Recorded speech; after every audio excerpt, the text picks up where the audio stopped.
So let's say that you've got absolutely nothing saved, that you're starting from zero. If you could put away £1,000 a month and earn an average cash return of, let's say, 4%, then in 37 years, you'd be a millionaire. You'd have £1 million. So if you're 30 right now, that means by the age of 67, you'd be a millionaire just by doing that one thing and nothing else. Not bad, right? But here's the thing. What if I told you that just with a few small tweaks on how you actually do this, you could hit that million nearly 20 years sooner, or at the very least, way earlier than you ever thought possible. Now, before we dive in, quick heads up, I've built a free app called the Growth Forecaster that does everything that I'm about to talk to you through in today's video for you, essentially. Links in the description below, completely free to download. And you know what? I genuinely would recommend grabbing it now so that you can play along and plug in your own numbers as we go through this. Okay, right. So let's get into it. Now, if you ask most people what are the chances of them becoming a millionaire, they will tell you, well, like slim to none, right? But that is not the reality that I see. The reality is that becoming a millionaire comes down to literally just a simple understanding of maths. And I'm not talking about like some sophisticated, complicated maths here. I'm talking about maths that me and you can do on the back of a napkin.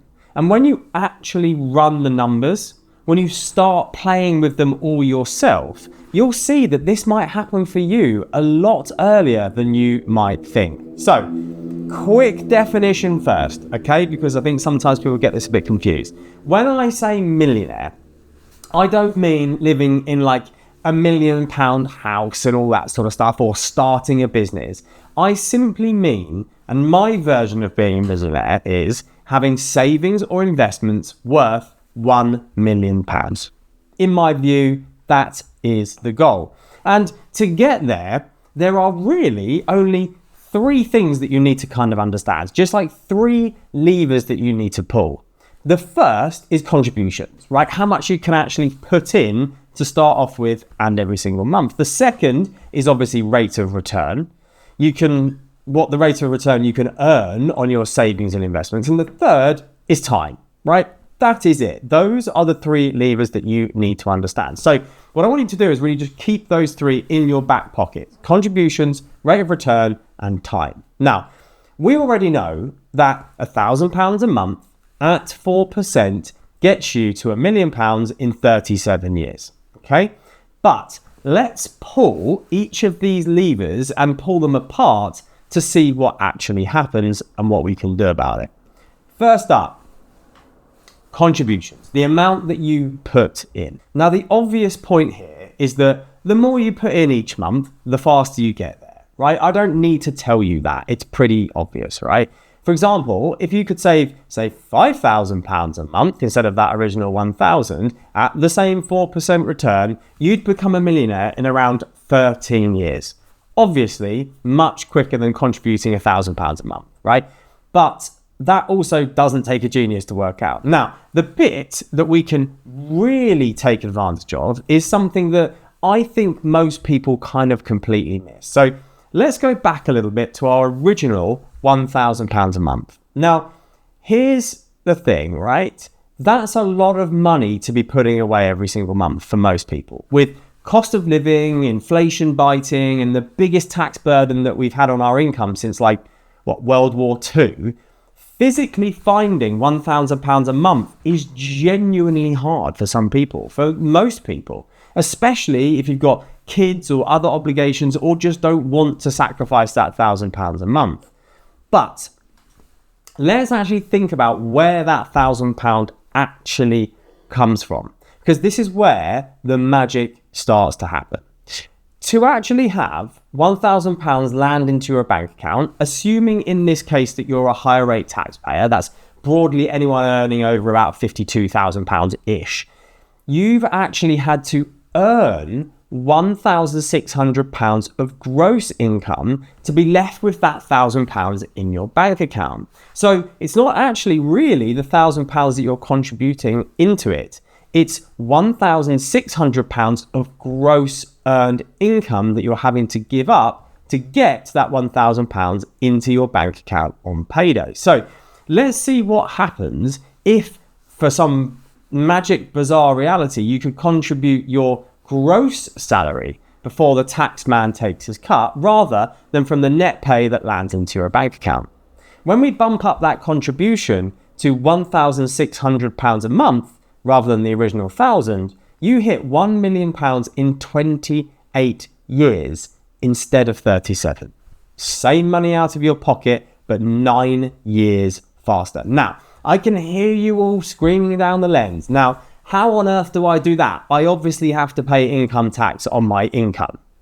Well, one of the biggest weapons that you have here is where you make that contribution, right? If you put £1,600 a month into your workplace pension, or any other pension for that matter, via, ideally, salary sacrifice, you get to keep all of it pretty much on the way in.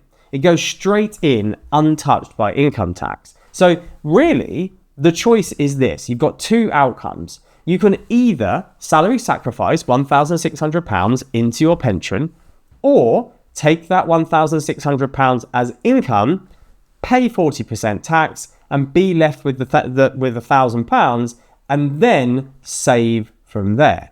Same gross amount, wildly different outcome.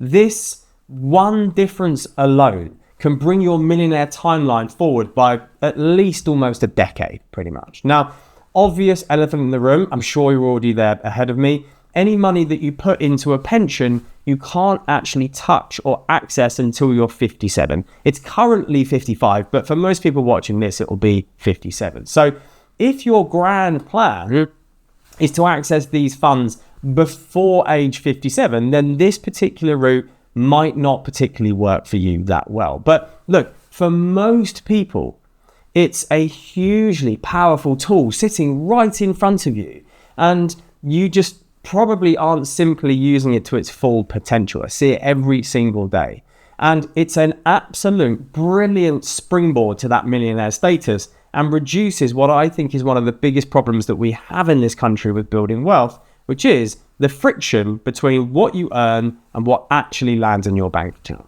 Okay, so we have just seen that reducing your tax friction on your contributions can dramatically speed things up. Now, let's turn to rate of return. So far in our equation, we've used 4%, right? That is a middle of the road, long-term, pretty much risk-free cash rate that you can probably get. Now, you could actually argue that it might be lower than that, particularly 5 or 6 years ago, the interest rate was virtually zero. But for the examples here, we're just going to use that rough 4% because it's what you can kind of get in cash today. So you get the point, right? But this is where we really start carving chunks off of our timeline. So again, let's stick with that £1,600 contribution via salary sacrifice. As it stands, we've assumed that you're simply just saving that money or putting it in something that is a little bit lower risk, or even just leaving it in cash. But watch what happens when we increase the return. £1,600 a month at 4% gets you there in around 28 years, as we said. Bump that up to 6% and it drops to 24 years. Push it up again to 8% a year and you're there in 21 years. Now, obviously that is clear to everybody, but that is an absolutely exponential drop in terms of the time frame and time horizon from where we started. So look, it's easy, right? Super easy. You just get a better return on your money. Is it that easy? The question is, how do you actually get a better return on your money? To understand that, really, you need to understand the basic principles of risk and reward. Now, the reason that cash only ever pays a lower interest rate, say 3-4%, is because there's absolutely no real risk. Your savings account physically cannot go down in value. It is no capital risk. Compare that, for example, to like the stock market, where you can earn definitely much higher returns, often 8 or 10% a year over certain market periods. But the price you pay for that higher potential return is risk. Now, I don't mean risk like it's going to go to zero and you lose all of your money, or walking into a casino and putting it all on red. What I mean by risk is volatility. Watching your money go up and down on a screen. The market can be so volatile that you could put in £1 today and it could temporarily be worth 50p tomorrow. Now, over time, a properly diversified portfolio will pretty much always bounce back. But that's the short-term ride that you have to stomach to get those long-term returns. So everything sits on a spectrum. The more ups and downs that you are willing and able to tolerate, the higher your returns tend to be over the longer run. That is the equation. Now, there is a big gap between cash in the bank and going all in on the stock market. It sits in between the two, kind of sits another asset class that we really haven't got a lot of time to go into in this particular video, but it's bonds. Now, bonds are typically going to pay you a little bit more than cash over the long period of time, but significantly less than the stock market. But you avoid those extreme swings. So the temptation here, of course, is to crank up your assumed rate of return as high as possible to chase the biggest payoff. And this is where we hit at, I think, one of the biggest problems that long-term investors face. You see, the single greatest thing in my 15 years of doing this job, this is everything, what I'm about to say.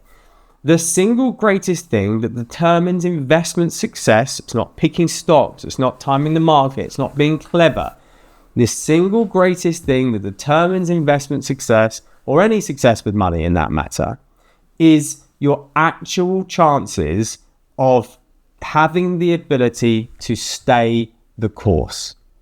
Staying the course is the single biggest outcome. So remember, that £1,600 at 8% over 21 years, that will get you to £1 million. If you actually do it for the whole 21 years and never change course. The biggest mistake people make is reaching for a higher return, taking on more risk than they're comfortable with, then getting spooked when things wobble and doing something silly, like stopping their contributions and becoming disillusioned, or worse, selling out at the bottom. That is why, for most people, please, if you take nothing else from this video, please take this in. Chasing the highest return possible is not the path for most people. The path for most people is finding a level of risk and return that you can actually live with over the long haul. Trading off a few percentage points of return for a journey that you can actually tolerate.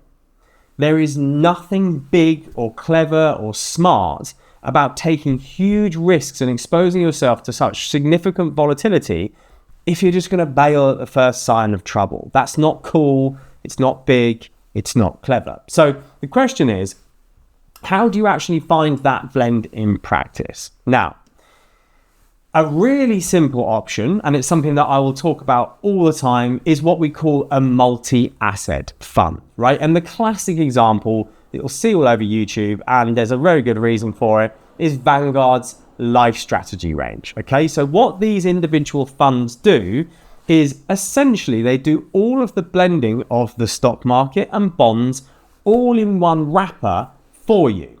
The number on the name of the fund tells you that the proportion of the fund that's invested in the stock market, right? So you can see LS20 is 20% in the stock market. So here's a rough guide. And remember, these are just kind of broad illustrative figures. They are not promises in the future. So LS20, like I said, Life Strategy 20, that is mostly bonds with only 20% in the stock market. So you're going to be getting around 3 to 4% a year with shallow drops of maybe, let's say, 10%, something like that. Life Strategy 40 you're going to get roughly 4 to 5%. And the drops will be probably around 15% over time.